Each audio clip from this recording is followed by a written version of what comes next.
बिल्कुल सिंह सर, हर सिक्के के दो पहलू होते हैं। एक वो बिंदु जो आप गिनवा रहे हैं, जैसे मंथन की जरूरत है। राजकिशोर जी, कई ऐसे पहलू भी हुए, कुछ नई स्ट्रैटेजीज भी हमने देखी, खासतौर पर बीजेपी की तरफ से कई सिटिंग एमपीज के टिकट काटे गए। और राजधानी दिल्ली की बात करें, जो एकदम हॉटस्पॉट बना रहा, 6 मौजूदा सांसदों के टिकट काटे, सिर्फ मनोज तिवारी को रिपीट किया था और वो स्ट्रैटेजी काम की है, तो इसे भी नकार नहीं सकते। कई स्ट्रैटेजीज हैं जो काम भी की है यहाँ पे। नहीं, वो रणनीति काम की है, लेकिन ये रणनीति उत्तर प्रदेश में इस तरीके से क्यों लागू नहीं हुई, जहां से सबसे बड़ा इनको झटका लग रहा है। आप ये सोचिए कि राम मंदिर बन रहा है, प्राण प्रतिष्ठा समारोह हो रही है, अक्षत चावल बांटेंगे, वहां पर भी प्रत्याशी को संघर्ष करना पड़ रहा है। तो मुझे लगता है ये बहुत सोचने वाली बात है कि आखिर क्या हुआ, इसको तो देखना पड़ेगा ना। दरअसल होता क्या है कि मैं ये नहीं कहूंगा कि नरेंद्र मोदी की लोकप्रियता तीसरी बार अगर आ रहे हैं, अगर इतनी सीटें भी आ रही हैं, तो निश्चित तौर से नरेंद्र मोदी को जनता ने नकारा तो नहीं है, ये तो नहीं कहा जा सकता। लेकिन जिस मैनेजमेंट की बात होती है, जिस पॉलिटिकल समझ की बात होती है, वो कम से कम यहाँ साफ साफ दिखाई पड़ रहा है उसका अभाव। और आप इससे ज़्यादा महत्वपूर्ण बात देखिए, प्रत्याशियों को लेकर ऐसा लगने लगा था कि हम जिसको खड़ा कर देंगे, ये जो भाव अंदर आ गया था, ये जो अहमन्यता जिसको कहते हैं आ गई थी कि हम जिसको खड़ा कर देंगे वो चुनाव जीत जाएगा। मुझे लगता है कि ये बड़ा फैक्टर था। लेकिन सबसे बड़ा फैक्टर, मैं सिर्फ भारतीय जनता पार्टी की आलोचना करूं, उससे ज़्यादा तारीफ करनी पड़ेगी, खासतौर से मैं अगर उत्तर प्रदेश में करूं, कि इंडिया जो गठबंधन हुआ, ये यूपी के 2 लड़कों का जो साथ आया। आप ये देखिए इन लोगों ने किस तरीके से अपनी स्ट्रेटेजी चली।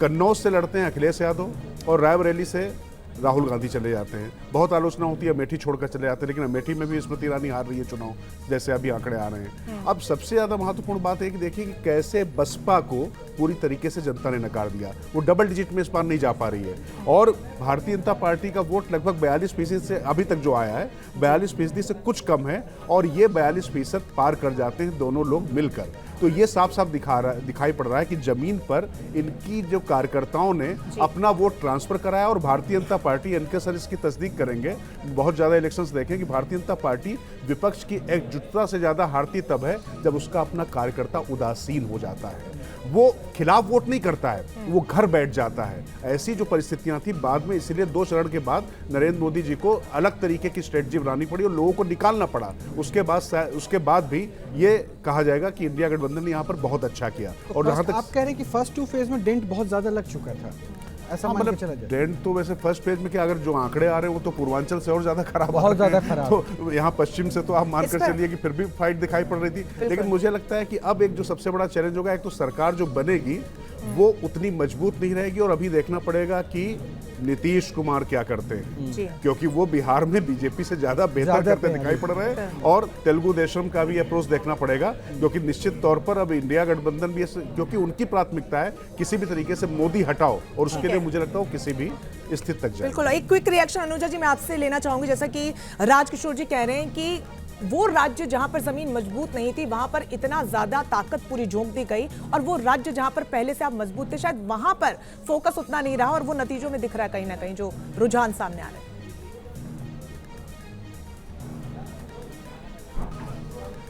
देखिए, अभी मैं फिर कहूंगी कि अभी जब तक कि हम लोग इसको आखिरी तक ना देख लें, अभी हम लोग कुछ बात नहीं करना चाहते इस पर। क्योंकि देखिए, हमने बहुत चीज़ें चेंज होते हुए देखी हैं, बहुत जगहों पर देखा है, ऐसा नहीं है। और अभी तो आपको भी मालूम है कि जो काउंटिंग है वो काफ़ी स्लो हो रही है। आज को अभी आने दीजिए, अभी 3:30 4 हम सब वेटिंग पर ही हैं। अभी सभी की चीज़ सामने नज़र आ जाएगी। मैं तो सिर्फ बार बार एक ही कहूँगी बात, कि ईवीएम से खुश हो, ईवीएम से खुश है इंडी पार्टी, क्योंकि जो इशू था उनको ये वो सुप्रीम कोर्ट तक भाग गए। कल 1 मार्च से इसके बारे में गाना गाए जा रहे हैं। भैया ईवीएम से तो खुश हो ना। अब कम से कम जब फ्लिप होगा तो उस वक्त आप भाजपा को तो नहीं गालियां दोगे ना, वही पानी पी पी के। तो इसीलिए मैं कह रही हूँ कि आप लोग भी धैर्य रखिए, क्योंकि इंडिया अलायंस कोई धैर्य अनुजा जी, मुझे लगता है जिस हिसाब से आप कह रही है ना, कॉन्फिडेंटली फ्लिप होगा, तब तो फिर वो डाउट फिर करने लगेंगी। मतलब ठीक है, जो जनादेश आया, ईवीएम बता रहा है, ईवीएम के थ्रू आ रहा है, तो मैं एक बार पूछ लेता हूँ कांग्रेस से, आज ईवीएम से शिकायत खत्म हो गई ना, सारा सिस्टम सही है ना? बिल्कुल, कांग्रेस से पूछ रहा हूँ।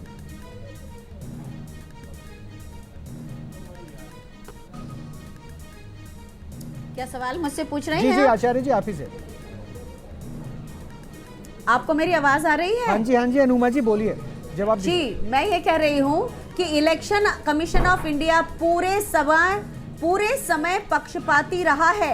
किसने नहीं देखा, election of commission of India ने प्रधानमंत्री नरेंद्र मोदी के ध्रुवीकरण वाले सारे बयानों पर जो भी चेतावनी दी वो बीजेपी के अध्यक्ष को दी, प्रधानमंत्री नरेंद्र मोदी को नहीं दी। लगातार वे ध्रुवीकरण करते रहे और इलेक्शन कमीशन ऑफ इंडिया ने जिस तरह से एक भी प्रेस कॉन्फ्रेंस नहीं की, लेकिन लोगों को यह जता दिया कि हमने 100 प्रेस नोट रिलीज किए हैं।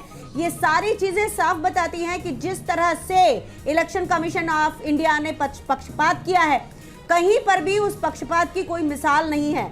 अगर हम ये चाहते थे कि वीवीपैट के सारे वोट्स काउंट हो, अलग डब्बे में डाले जाएं, तो इसमें क्या आपत्ति थी। जिस तरह से इलेक्शन कमीशन ऑफ इंडिया का रवैया रहा, वो ना केवल संदेह प्रकट करता था, इलेक्शन ऑफ, बहुत सीधी बात कर रही हूं मैं, बात तो रखे गए, हमने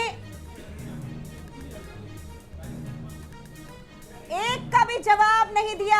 लगता आपने प्रेस कॉन्फ्रेंस नहीं सुना। नैरेटिव जैसी भाषा, क्या ये इलेक्शन कमीशन ऑफ इंडिया के बोलने की भाषा है? किशोर जी, क्या प्रेस कॉन्फ्रेंस में है इलेक्शन कमीशन की तरफ से बातें नहीं रखी गई? इसमें जवाब ही नहीं दिया गया। जो सवाल पूछा गया था अपनी सूरत तरफ को से, लेकर, लेकिन संवैधानिक ढांचे के ऊपर बार-बार सवाल करना और आज सिस्टमैटिक वे में अगर चीजें चल रही है। दरअसल एक मिनट रुक रहा हूं, प्रज्वल रमन्ना हार गए।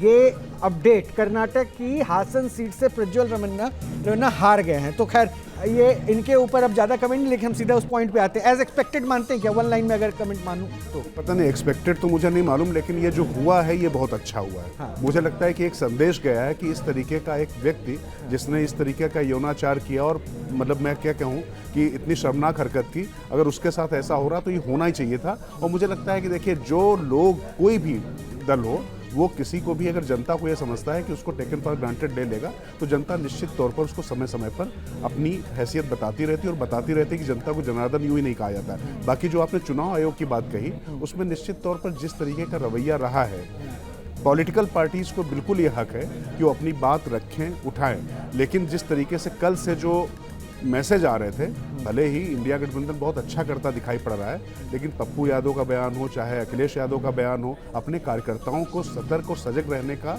कहना, ये तो समझ में आता है, लेकिन जिस तरीके से उनको पूरी तरीके से उकसावे वाले जो बयान दिए गए, मुझे लगता है ये ठीक नहीं है। और इलेक्शन कमीशन, ईवीएम, ये तो देखिए भारतीय जनता पार्टी तंज करेगी, कुछ और लोग तंज करेंगे कि अब ईवीएम ठीक हो गई है, और ये सवाल पूछे जाएंगे कांग्रेस से कि जब आप जीत रहे हैं तो आप मान रहे हैं कि नहीं जीत रहे हैं, मतलब आप उतनी बुरी हार नहीं हार रहे हैं जैसा एक्सपेक्टेड लग रहा था। जो तमाम जो आए थे, एग्जिट पोल के आंकड़े आए थे, तो सब कुछ फिक्स जैसा जो कहा जा रहा था वो तो होता नहीं दिखाई पड़ रहा है। बहुत अच्छा कर रहा है इंडिया गठबंधन उसकी तुलना में, लेकिन जिस तरीके से चुनाव आयोग को बार बार कटघरे में खड़ा किया गया, उसके कुछ कारण भी रहे होंगे। एक अपडेट बहुत इंपॉर्टेंट है, ये बड़ी खबर आपको बता दें, कांग्रेस के किशोर लाल शर्मा जो है स्मृति ईरानी से आगे चल रहे हैं। 65,000 वोटों से उन्होंने अंतर बड़ा होता जा रहा है। बिल्कुल मनोज जी, बहुत ज्यादा महत्वपूर्ण समझना है। अमेठी जाइंट किलर पिछली बार के चुनावों में कहा जाता स्मृति ईरानी को, और इस बार गांधी परिवार का कोई कैंडिडेट वहां से उतरा नहीं था, किशोर लाल पर दाव खेला, और ये सही साबित होता हुआ। हाँ, देखिए, ऐसा है कि ये बात सिर्फ अमेठी के लिए नहीं है। अगर हम पूरे उत्तर प्रदेश को देखें तो उत्तर प्रदेश में जहाँ की पिछली बारी बीजेपी की परफॉर्मेंस काफ़ी अच्छी थी, और उससे अगर हम 2014 की बात करें तो भी बहुत अच्छी थी, लेकिन अभी बीजेपी सिर्फ वहाँ 35 सीटों में आगे है। तो मेरे को लगता है कि ये जो इम्पैक्ट है, ये पूरे के ये जो परफॉर्मेंस है बीजेपी की, वो पूरे के पूरे यूपी में है, और वही बात मेरे ख्याल से अमेठी में भी लागू होती है। और दूसरी चीज़ ये है कि ये इंडिया शाइनिंग 2004 वाला तो नहीं है, लेकिन ये इंडिया शाइनिंग उस तरीके से हो सकता है कि ऊपर से जो बीजेपी के नेता हैं या जो शीर्ष नेता हैं, वो जिस तरीके से सारी पॉलिसीज़ को देखते थे कि किस तरीके से जो उनकी पॉलिसीज़ हैं उसका इम्पैक्ट पड़ा है, तो हो सकता है कि वो ना हो। जिस तरीके से रोज़गार की कमी है आज की डेट में, या फिर महंगाई काफ़ी ज़्यादा है, हो सकता है कि उसका भी काफ़ी ज़्यादा इम्पैक्ट हो सकता है कि जो लोकल जो लीडरशिप है योगी की, उसको जितनी इम्पोर्टेंस मिलनी चाहिए थी, सीट सिलेक्शन में जितना रोल होना चाहिए था, हो सकता है कि उतना रोल उनका ना हो। तो मेरे को लगता है कि बीजेपी को ये सारी चीज़ें सोचनी पड़ेंगी कि यूपी जैसे स्टेट में, जहाँ की सब कुछ उनके लिए फेवरेबल था, एक बहुत स्ट्रॉन्ग वहाँ नेता था, लॉ एंड ऑर्डर वहाँ काफ़ी ज़्यादा इम्प्रूव हुआ है, बल्कि उत्तर प्रदेश एक ऐसा स्टेट है जहाँ के अगर हम देखें तो पिछले 10 साल में, मतलब पिछले 7-8 साल में जहाँ की काफ़ी ज़्यादा चेंजेस हुए हैं, वहाँ पे इस तरीके से हारना, तो इसके लिए भारतीय जनता पार्टी को एक मंथन करना होगा।